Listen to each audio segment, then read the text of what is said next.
тоже слышите этот звук? Это у нас лето такое. Поэтому я решила сшить себе лонг из самой женственной ткани. Привет, я Маша, и я шью себе новый гардероб. Без конфокрылок.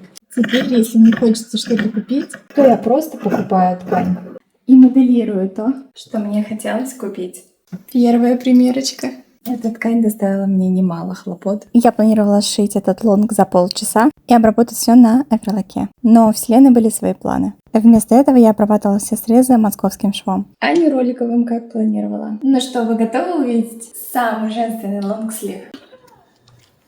Мне кажется, результат стоил того. Пишите в комментариях, носили бы вы такую кофточку. Ну а я пошла шить дальше свой гардероб мечты.